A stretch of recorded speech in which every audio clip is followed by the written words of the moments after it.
I'm gonna sing when the spirits sing. I'm gonna sing when the spirits. munaasabadan oo si heer sare ah loo soo agaasimay ayaa mudane cabdilaahi maxamuud oo ka tirsanaa golaha deegaanka ee degmada Sadak loogu doortay inuu noqdo duqa degmadaasi. xafladan oo ay ku sugnaayeen xubnaha golayaasha deegaanka ee xisbiyada Labourka iyo labada xisbi ee hay'adda talada wadankan Ingiriiska xubno kamid ah jaaliyadaha Somaliland iyo Soomaaliya ayaa waxa si rasmi ah loogu soo casuumay telefishinka caalamiga ah ee Home Cable TV.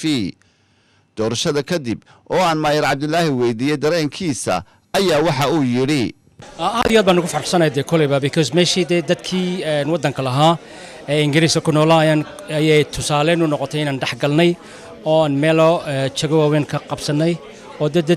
maxaa dadkii Somaliland iyo Soomaalidii kaleba siday ugu nooshahay wax aan ka qaybsanay wadankii.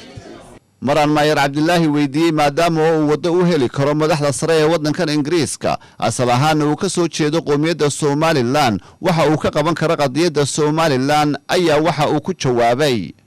ta ugu horeysa waxa weyn warta xiriirkii Somaliland iyo Ingiriiska ka dhaxay weyna wanaagsanadaan waxaan doonayaa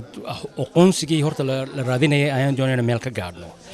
siyaasaddaasna sida kaliya aan u gaari karno waxa weyn hadii aan laga dhaadhicin karo dawladda iyo dadka Ingiriiska yani Somaliland iyo Soomaalidu waxay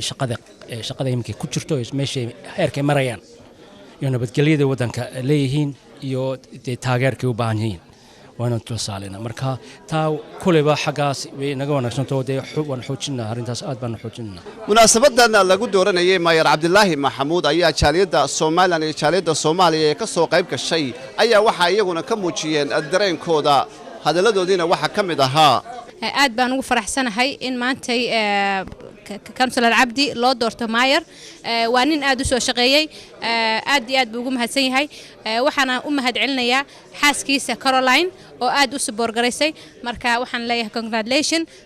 anigoo ku hadlay magaca jaaliyada Somaliland ee Wales ee Cardiff waxaan u mahadnaqayaa Home Cable TV sida sharafta leh uga soo qayb galeen oo uga duubeen waxaan halkan ku hambalyeeyaa maayarka cusub ee Sadak Cabdilaahi Maxamed oo leeyahay hambalyo iyo xaaskiisa waa markii runtii waa taariikh markaa waa munaasabad weyn. Maayir Cabdilaahi ayaa noqonaya maayarkii labaad ee reer Somaliland ah ee laga soo doorto magaaladan London. Cabdi Xaafid Cawil Ismaaciil Home Cable TV Sadak London.